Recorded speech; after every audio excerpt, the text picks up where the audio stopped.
Okay, my name's Abby. It's time to talk about the NCLB Act and other educational policies and how they are not effective at all. Let's get to it. So, the NCLB is the No Child Left Behind Act. It was enacted by George W. Bush, and his goal in creating that policy and related policies was to ensure that every child in America would receive an education regardless of background, ethnicity, race, socioeconomic status, a lot of different factors that sometimes prevent kids from getting an education.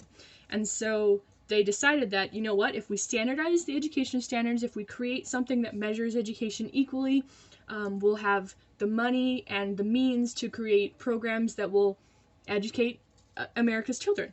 Great idea, right? Unintended consequences always happen whenever you create a new policy. And that's the problem, because sometimes they're unintended and you don't see it coming. So we're going to talk a little bit about that. What this act's effect, how this act affected teachers and schools and students. And because you're America's students, you probably have experienced this in America's education system. Personally, I'm from Canada, so it's similar but not the same. So we're going to talk about that.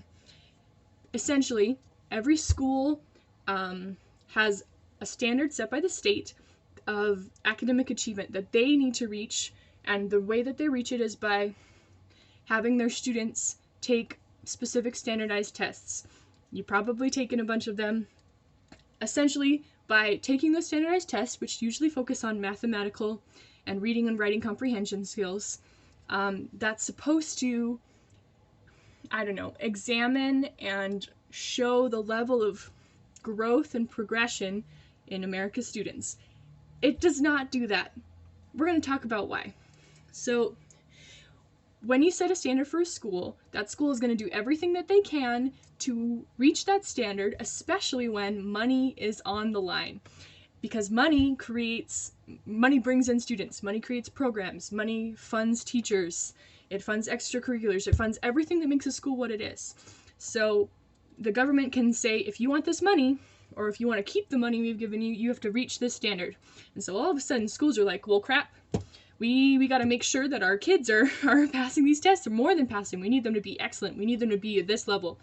And if schools don't reach that level, then all of a sudden they might lose their funding, which super sucks. And so because of that, they're like, hey, teachers, the pressure's on. You got to, your job is on the line. You got to make sure your kids are ready for these tests. They got to be extra ready. And so sometimes teachers will allocate more time. It's actually been proven. Teachers will allocate time away from other studies that aren't test related to ensure that their children have the time that they need to master how to take these tests. And that is not the purpose of education. Okay, there was a bunch of different surveys done by the National Education Association, which is an association of teachers. 70% of them said that the tests that their students were being given were inappropriate to their level in the learning. And 45% of those same teachers said that not only did their school place moderate to extreme emphasis on student test scores to evaluate the teacher performance as an educator, the same 45% of those teachers said that they had contemplated leaving their profession because of standardized testing and dissatisfaction with their jobs. They didn't want to teach anymore because it was so... It's just wrong. The focus was wrong. When it comes to kids, there are different critical, sensitive periods in a kid's development that they need to go through to become a decent human being, let's say. A productive member of society, someone who has problem-solving skills and a desire to learn and work and contribute to the economy and to the American dream. And so they've measured the level of development in children during these periods, and it definitely changes the more emphasis there's put around testing, because it increases test anxiety. There's different levels of internal and externalized behavior in kids, so like misbehavior, difficulty paying attention, sadness, loneliness, depression, problems, like so many issues. And children, as they developed, are shaped by the education system as much as they are shaped by their families.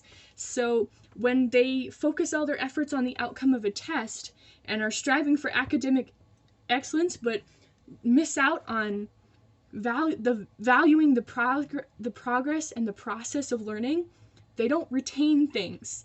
They don't associate success with growth. They associate success with a number on a page, and that does not work.